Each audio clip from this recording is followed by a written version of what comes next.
This is Olympic champion Scott Hamilton. Yes, the real Scott Hamilton. And you're listening to the other Scott Hamilton show, where you should be entertained, informed, and maybe even amused. Just don't expect any backflips. I mean, have you seen him skate? Welcome aboard. We're going to do 10 things in 10 minutes. After all, it's Sunday. We're between Saturday and Monday. You know where Sunday fits, but it's the Sunday before Labor Day, which means there's still college football being played. But we had an outstanding first full Saturday. Week one, not week zero, week one of the college football season. And we've still got more games to go. But I still have 10 takeaways. I've still got things that I took out, I extracted from what happened on Saturday that I think are noteworthy, at least for me. And they might be part of bigger trends going forward that could define this season, perhaps define the sport in general for years, if not decades to come.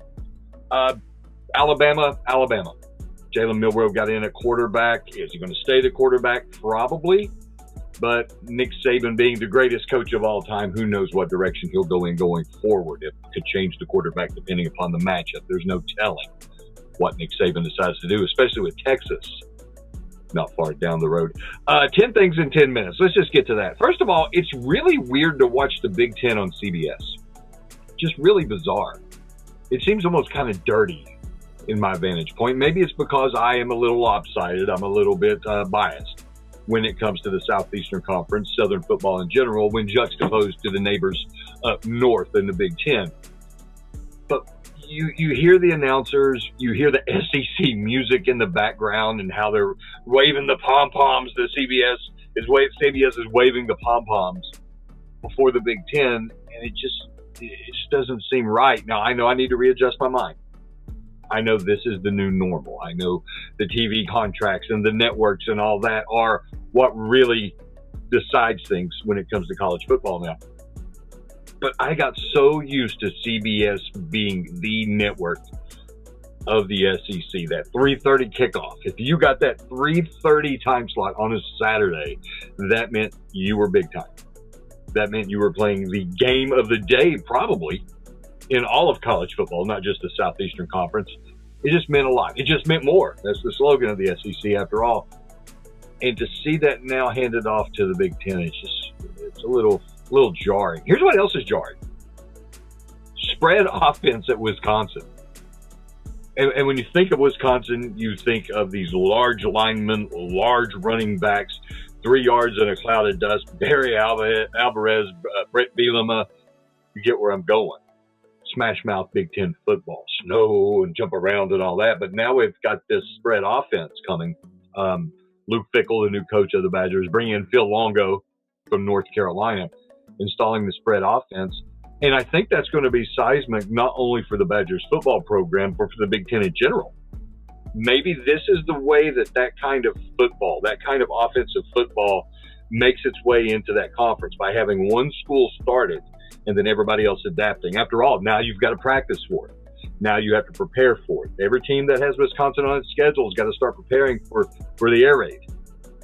They got to prepare for the spread offenses. They got to prepare for all of that. So is that going to transfer? I think so. You don't prepare for something like that and then don't decide to do it yourself. It's not like the wishbone. No. But something that is so prevalent throughout college football that has proven to work. Just think it's the start of something. And speaking of the start of something, Colorado. Yes, it's one game. Yes, it's against a team that might have gone, well, it did go to the national championship game last year, but they lost a lot. Max Duggan was my Heisman Trophy candidate. I had him number one on my Heisman ballot last year. I thought what he did was absolutely exceptional, especially in the Big 12 championship game. It was very Heisman-esque. But still, they have a lot gone. TCU has a lot gone. They were ranked perhaps a little bit more on the backs of last year's team. They're still ranked. That's still a team that's been together. It's a coach who has experience in Power 5. For Colorado and Deion Sanders to get that win, I know it's 1 week. I get that. But still, There were people out there talking that perhaps Colorado would only win 1 or 2 games, period. To come out and get a win like that on the road at a Power 5 opponent. I know it's kind of dirty the way he flipped the roster. I know it's not traditional at all, but it is a sign of the times. And he used the system that is afforded to him. Don't hate the player, hate the game. But for him to galvanize these mercenaries, for lack of a better word, bring them into the fold, get them to play together and look the way they did, wow. And you know those guys are going to play hard for him. The guys that he has there, they're going to play hard for him each and every week. I'm not saying they're going to win the national championship. I'm not saying they're going to win the Pac-12 in the last year of the Pac-12. But 500 might be a realistic possibility, and that is a tremendous victory, especially when you consider that just 48 hours ago, we're wondering if they're going to win more than a couple of games. And there's obviously talent. His son, Shedeur Sanders, 500-plus passing yards. Unbelievable school record. Good on him. And I know it's one game, but still to go out and show that you have the goods to do that says something. Travis Hunter. Goodness gracious, look at how many snaps. 129 snaps for Travis Hunter. What are they thinking right now in Tallahassee? Number 1 recruit in the country a couple of years ago, had committed to Florida State. Deion got him to flip, go to Jackson State, and then he followed him to Boulder, Colorado. What is Mike Norvell thinking this morning? He sees that Travis Hunter had 129 snaps, double-digit receptions, just a force all over the field on both sides of the football. What is Mike Norvell thinking about that?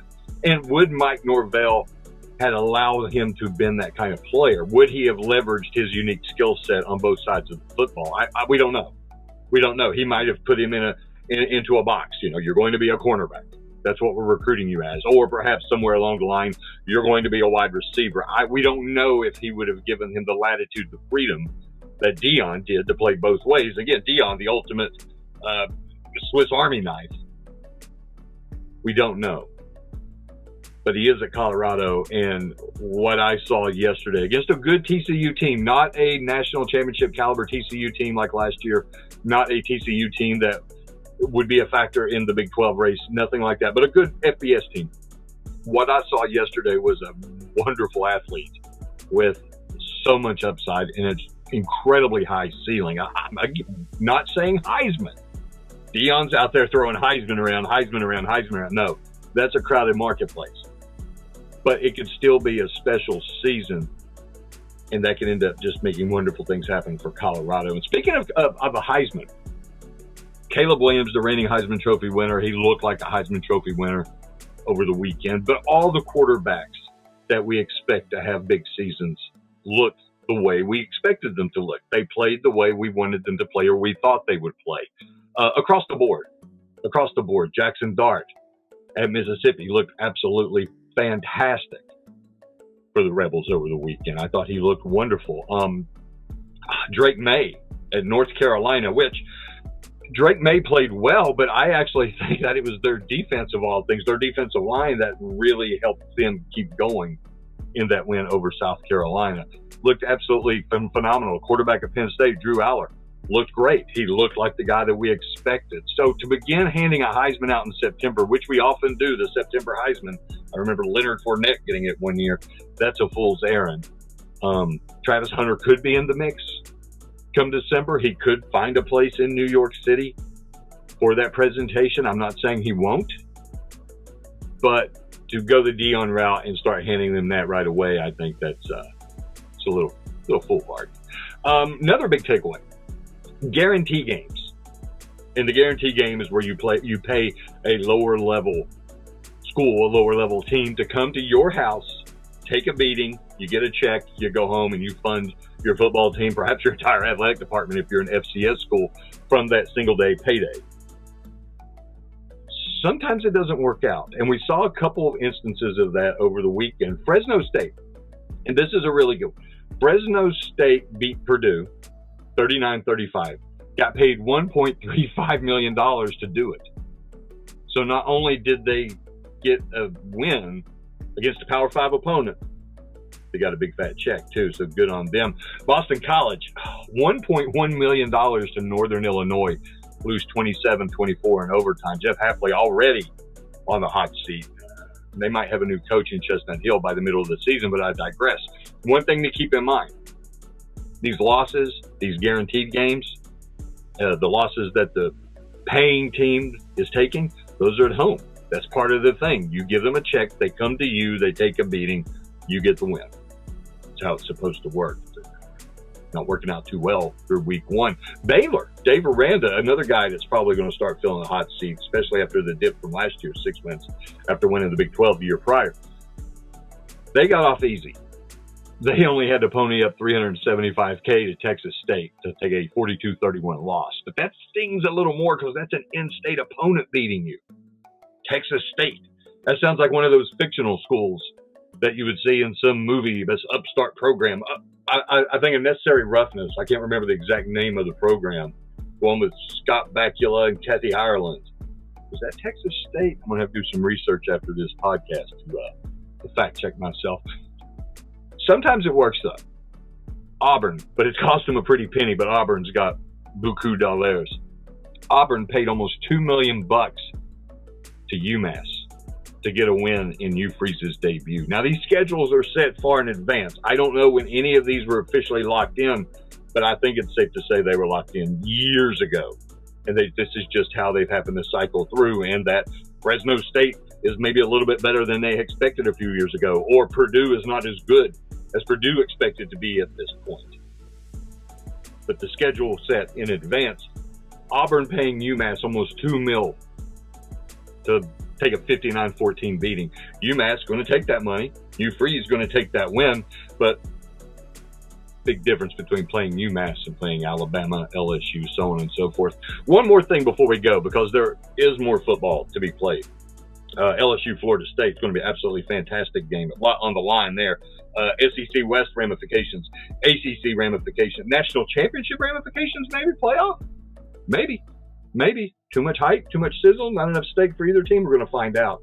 But something to keep an eye on, and we're going to track this throughout the year. It's going to be a regular segment, both on this Sunday quick hitter as well as on our shows during the week. Iowa Watch.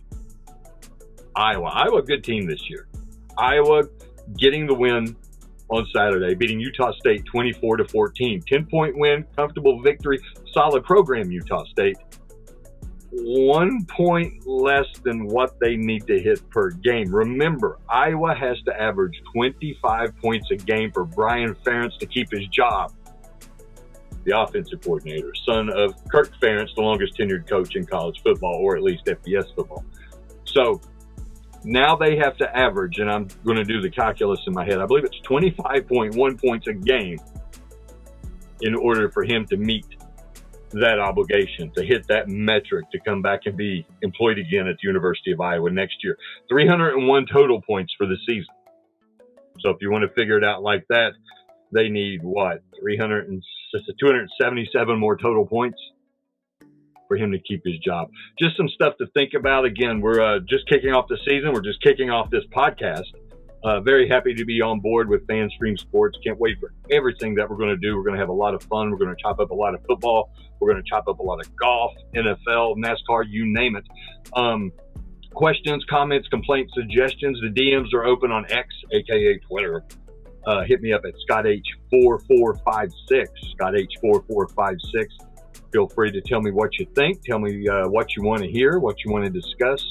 The world is our oyster. We don't have to talk about sports. We can talk about food. We can talk about movies, TV, philosophy. I'm down for anything. Let's get the conversation started at ScottH4456 on X, Twitter. We'll call it Twitter. Until then, next time, I got more ball to watch. Thanks for stopping by.